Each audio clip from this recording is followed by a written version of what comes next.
You guys aren't even ready for this story. The final straw in my marriage, I feel like I get asked this question all the time. And final straw in my marriage, let me paint you a picture here. So my ex and I, we met at work and we were accountants together. We both literally studied finance and we worked in accounting. And then I transitioned my career. I did something else, but when we were married, I was like trying to talk to him about our finances, and he would get so mad. Like he didn't want to talk about finances. He would like yell at me if I brought it up. And he would be like, "You're just like don't trust me." And like I'm like, "No, I'm trying to talk to you about like our future, and literally we're legally tied. Like why can't we talk about our finances?"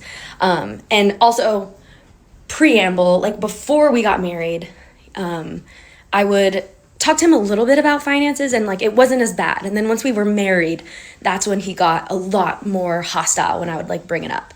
So the plan was when we got married, like, okay, we're just gonna leave everything separate until he has his like student loans paid off. That was his reasoning. Like, I don't want to combine finances because I don't want to have this debt on you. Anyway, I was like, okay, that's fine. We'll keep our finances separate. For the time being, maybe we'll get like a joint bank account at some point. And Hold on, I just had to say this. I wouldn't listen. This ain't marriage advice. I get it. None of y'all probably like hearing marriage advice, anyways. But if you get married, y'all do know y'all don't have to go into one account, right? Y'all can keep separate accounts, and you can still. It doesn't mean it's his money. It's still each other money. You know what I'm saying? Any money that's made within the marriage is y'all money, anyways. It don't matter for separate account. That joint account stuff is crazy. That's crazy talk in today's world. But I get it. Old times, that's what they did. Made it easier. But oh, what are y'all thoughts when it comes to sharing bank accounts? Just let me know. What do y'all think? What you think? Would you? I think she more so wanted a joint account so she can look over all the stuff. Like she said, she's in financing, she's an accountant basically. So Mm-hmm. she kind of just wants to see the ins and outs, like where's all the money going?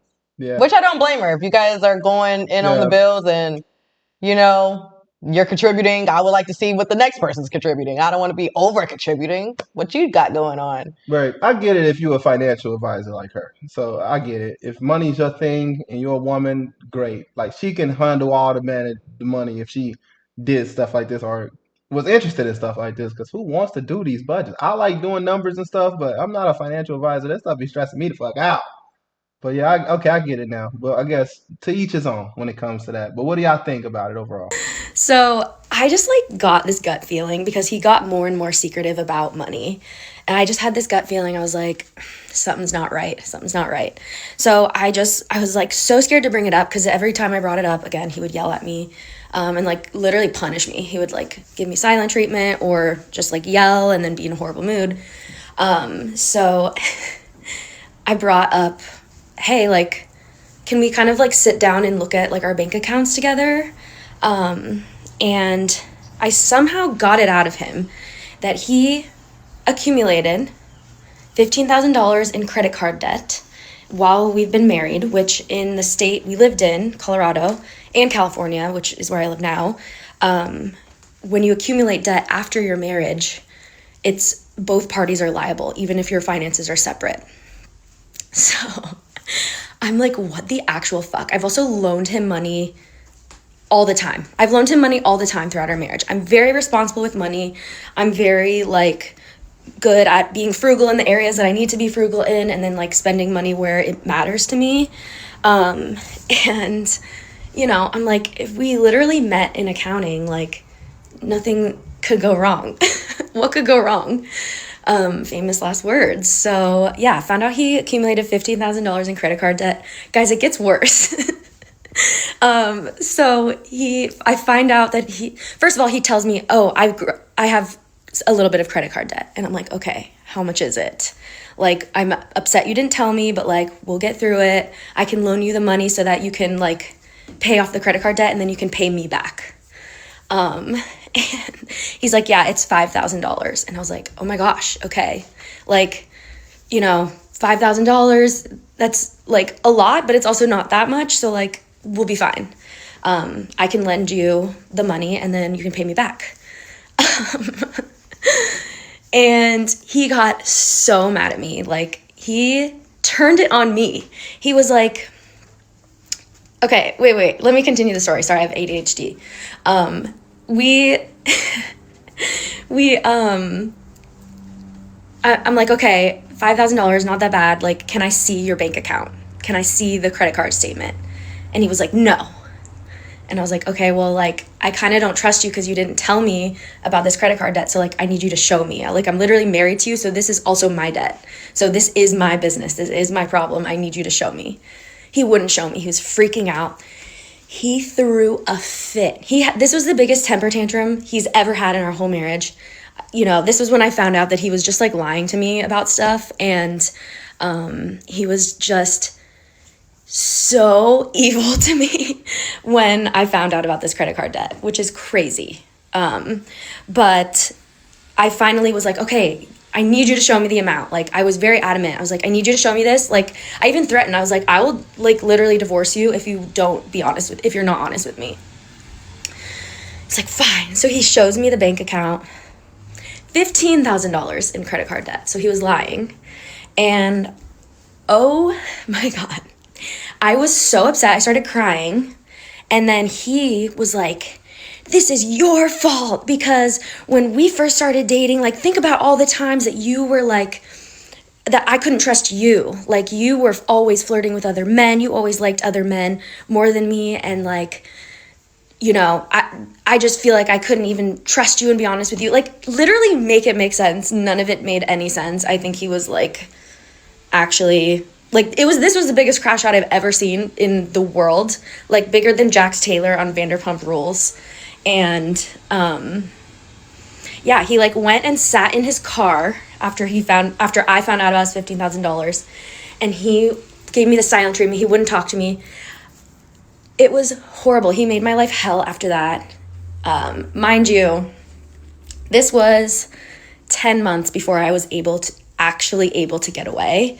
And I have more stories, lots more stories to share about how I like got out and kind of what happened after this, because there's so much lore. But yeah, can you guys fucking believe that? I'm not gonna lie. She just made me think of something. I've never really thought of this before, but a person like this, if you go into relationships or marriages like this, honestly, I feel like y'all should be locked in like this before y'all get married. Y'all should like kind of went over the finances before, because you can kind of tell a lot about a person by the money they spend. It's biblical if you want to be honest. Like, you know, where you lay your treasure, you know, lies your heart, something like that. I gotta read it again, but it's in the Bible, man. But pretty much what it meant is just, you know, where you spend your money tells you a lot about a person. You know what I'm saying? So if I'm checking out your credit and I'm realizing you got bad credit, it's like a lender. It tells me that you're not responsible, that you know, you're not trustworthy. You know what I'm saying? You gotta think of it like that. So for her being in the business field or in the finance field, and him being in it too, I feel like she got finesse. Like, she kind of got, I don't know, man. She got taken advantage of. She was lied to. Because you got in a relationship with a man you thought understood financing, just to realize he's not good at financing in his own life. He was just there for the degree or something. I don't know. But that would have blew me too. That would have blew me. Like, I'm literally with you because I'm thinking, like, this got to be the top thought. Like, we met in counting that this man and me gonna be financially well off. We're gonna have good credit. We're gonna be able to get, you know, loans and stuff for stuff that can make us money, real estate investments. You just see all that shit go down the drain when you start looking at his credit. Oh damn, we're not gonna be able to own nothing together. We're not gonna be able to do shit together. And that was probably one of the the biggest engines of getting this yes from her, you know. So I don't blame her. It's just like, damn, I've been bamboozled. I've been finessed. Like, this is crazy. But yeah, I feel like you could tell a lot about a person by it. So if you go into relationships, you know, and you plan on about to get married to a man, before you get married, or woman, man, doesn't matter. Before you get married, sit down and talk about some key things in life. You know, talk about religion, you know, talk about your God, you know, beliefs and stuff like that. Talk about, you know, taxes. That's important. I don't think it's important to know who you slept with. I think let that shit go. But the most important things you should probably talk about is your religion, if you are religious in any ways, and how you feel about, you know, taxes, and then, you know, presidential things too, politics, like stuff that you just have those conversations because those are going to tear. y'all down the most. And I think, money is the root of all the problems that's happening when it comes to divorce. It's the leading factor is that, money, money, money, money. If you look into a lot of these cases, it's just money. And her being in money, that would have been like a good way of, protecting a relationship. I don't know. It just tells me a lot, dude. It's like, damn, 15,000 in debt is not that much to me. I feel like you could pay that off as quick. It's not like a student loan or nothing like that. But yeah, it's like if you would hide that and then you getting this while we're married. This is happening like while we're married too. So it's like, damn, you're taking out loans while we're married and not telling me any damn thing. It'd be different if you came into this with this much debt, but damn, you just kind of using my income to fuck me over in a sense too. Yeah, I can't stand when somebody gets caught up and the first thing they try to do is reverse it. He seems just in denial about a lot. She gave him the floor to be honest, and the first thing he does is lie. He cuts his credit that he owes in 1/3. Like, you should have just been honest. She's willing to help you. And then it's like, I think his goal was to end up using her credit eventually. It's like, Right. I'm just gonna F mine up, but it's okay because my wife credit is A1. So while you were looking at accounting thinking I'm gonna be with this man that's gonna help me, no, he was looking at you as the way out. That could be true. But luckily she did end up getting away, like she says, this is 10 more months and then they ended up splitting, I'm assuming. But this man was definitely gonna have your credit going to the shitters. Yeah. Yeah. But yeah, it was good that she tried to talk about it in the beginning about her finances with him and it made him uncomfortable. I'm pretty sure it's because going into the marriage, he had a lot of debt already. And yeah, once you guys got married, it kind of just opened the cap on that. And he was just going to continue to rack it up. Yeah, I'm pretty sure if you're in school too, you got school debt and all that. She said that he added an extra 15,000. I'm pretty sure he was already in the whole crazy. So, but what do you all think about this messy family when it comes to sharing finances in a sense and understanding each other finances? Do you feel like that's something you should know while you're dating each other, while you're with each other? Especially if you're trying to take it to that next level, or do you feel like you should just mind each other business when it comes to it? Obviously, it's a lot of legal obligations when it comes to that. So minding your business might not be the best route. But what do y'all think? Let me know based off of y'all experience with this. Oh, also, if you guys are interested in following this creator, you already know what to do. Check out the description box below where we will leave her tagged. Like I said, every video because we get a new audience every time we post.